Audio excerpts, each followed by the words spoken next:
Olá a todos, eu me chamo Victor Abreu e vou apresentar aos senhores o artigo intitulado Uma visão geral sobre a avaliação do ciclo de vida do hidrogênio renovável. Esse artigo eu desenvolvi em parceria com Alberto Coralli, com a Laís Proença e com a professora Andréa Santos. Nós somos do Laboratório de Transporte Sustentável do Programa de Engenharia de Transporte da COP UFRJ, e esse artigo ele foi desenvolvido no âmbito do projeto Hidrogênio Verde, que é uma parceria da COP UFRJ com a GIZ. Eu trago inicialmente aos senhores o sumário, que ele é dividido na introdução, no procedimento metodológico, a gente vai falar um pouco sobre os resultados bibliométricos, sobre os resultados sistemáticos e, por fim, sobre as considerações finais do estudo. Antes de mais nada, a gente precisa caracterizar o nosso objeto de estudo. Aqui a gente está tratando sobre hidrogênio renovável, que fornece energia limpa, pois a sua combustão ela não produz dióxido de carbono, mas apenas água como subproduto. Isso o torna uma alternativa promissora para reduzir a poluição atmosférica, que a gente sabe que tem tantos impactos na saúde pública, e as emissões de gases de efeito estufa, consequentemente o aquecimento global e a mudança climática. O hidrogênio ele pode, inclusive, ser utilizado para resolver o problema de intermitência de fontes renováveis de energia, como a solar fotovoltaica e eólica. É importante salientar que o hidrogênio ele pode atuar como matéria-prima, como combustível, como transportador, como armazenador de energia, caso a rede precise. Cabe destacar, entretanto, que o hidrogênio ele usualmente não é uma fonte de energia, mas sim um vetor energético transportador de energia química.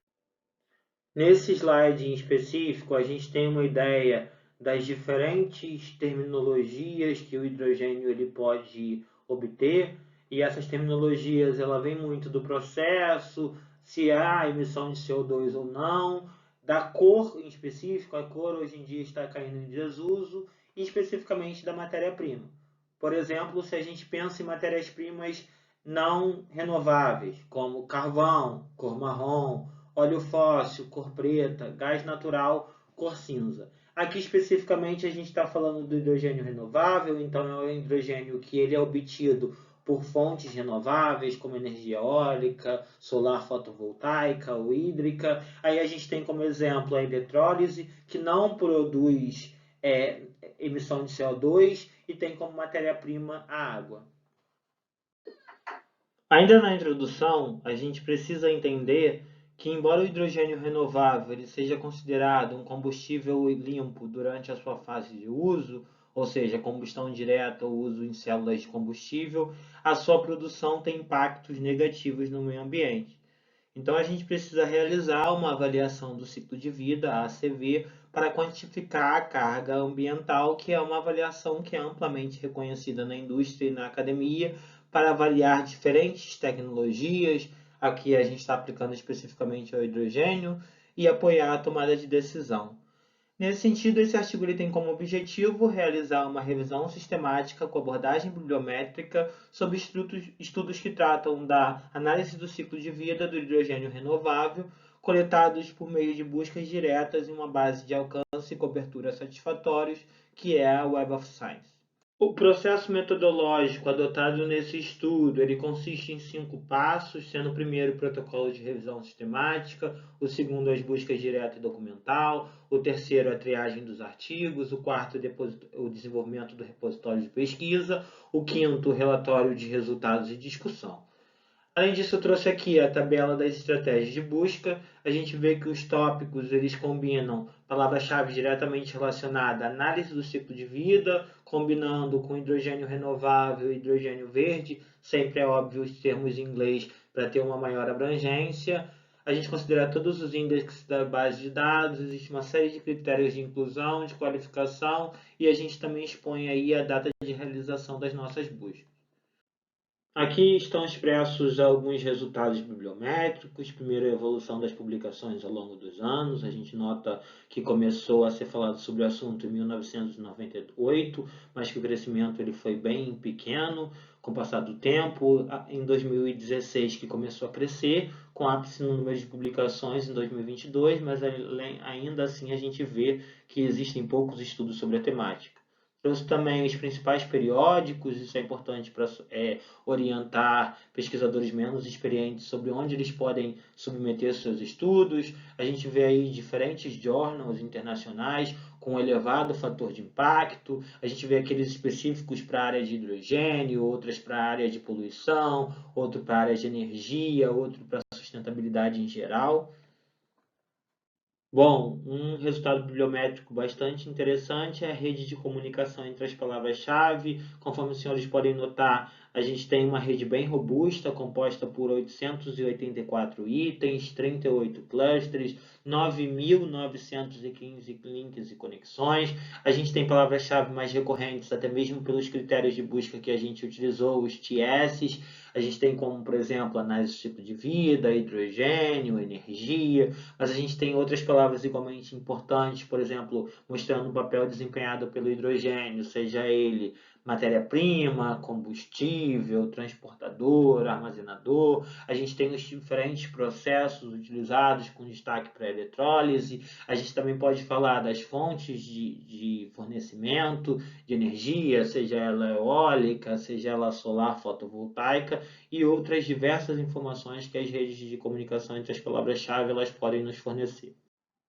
Bom, quanto aos resultados sistemáticos, antes de mais nada, é importante salientar que a CV ela é uma ferramenta útil para avaliar os impactos ambientais de um produto ou serviço ao longo do ciclo de vida, pensando em produção, distribuição, uso e descarte. Eu trouxe aqui para os senhores um exemplo prático dos passos para a adoção da análise do ciclo de vida. Primeiro, na fase 1, a definição do objetivo e do escopo da análise. Na fase 2, o inventário do ciclo de vida, que envolve a coleta dos dados. Na fase 3, a avaliação do ciclo de vida, que envolve a classificação, caracterização, valoração.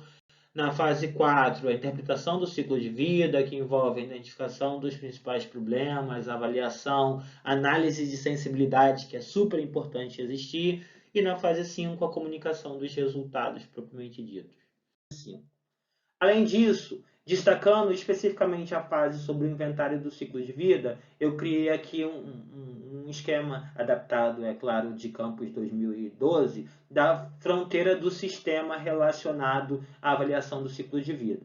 A gente tem dados de entrada, insumos, matéria-prima, entradas auxiliares. A gente tem o ciclo de vida propriamente dito, começando na extração das matérias-primas, produção do hidrogênio, montagem do produto, utilização do produto, caso seja sobre mobilidade, que eu vou falar no próximo exemplo, o veículo. Depois a gente tem a disposição final e os dados de saída, que seriam as emissões, ar, água, solo, os produtos, coprodutos, resíduos, dentre outros elementos que a gente pode considerar.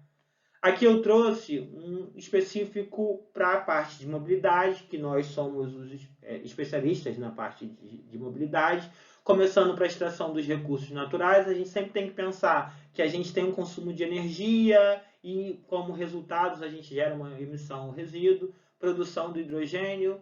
E aí, isso é uma vertente energia, mas a gente também tem a vertente de criação do veículo como um todo. E aí a gente tem a aquisição e produção dos materiais, a montagem dos veículos a hidrogênio.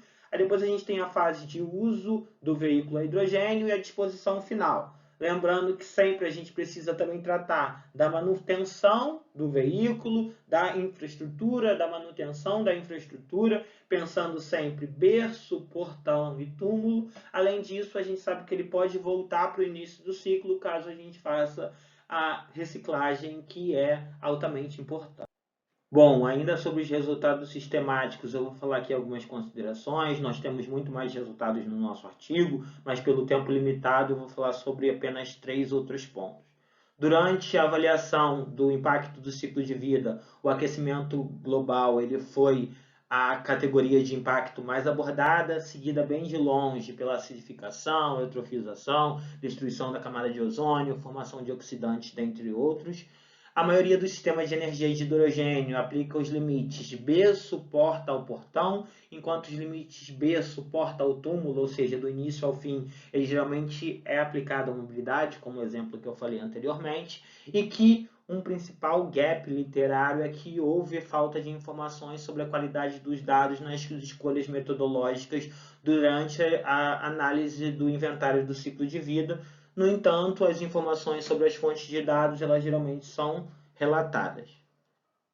Bom, em relação às considerações finais, a gente tem que os resultados bibliométricos mostram que o assunto é extremamente atual, com diversas oportunidades de estudo, sendo inclusive publicados em grandes journals internacionais, que as análises sistemáticas indicam que tem se desenvolvido a análise do ciclo de vida, tanto para analisar o desempenho ambiental do hidrogênio renovável em relação ao combustível fóssil, quanto ao hidrogênio obtido por fontes não renováveis, e que, além disso, os resultados mostram desempenhos bem satisfatórios do hidrogênio renovável, mas o esgotamento dos metais e os impactos da ecotoxicidade desses tipos de hidrogênio merecem uma atenção.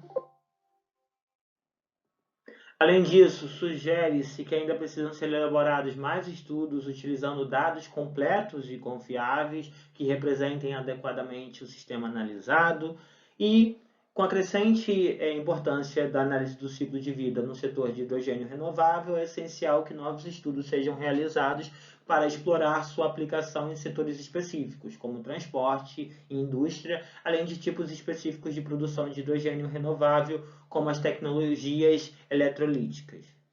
Nesse slide estão as referências bibliográficas adotadas ao longo da apresentação, mas é óbvio que o nosso estudo ele apresenta diversas outras referências. Bom, gostaria de agradecer a atenção de todos. O meu contato está nesse slide. Quem quiser entrar em contato é super bem-vindo. Obrigado a todos. Tchau, tchau.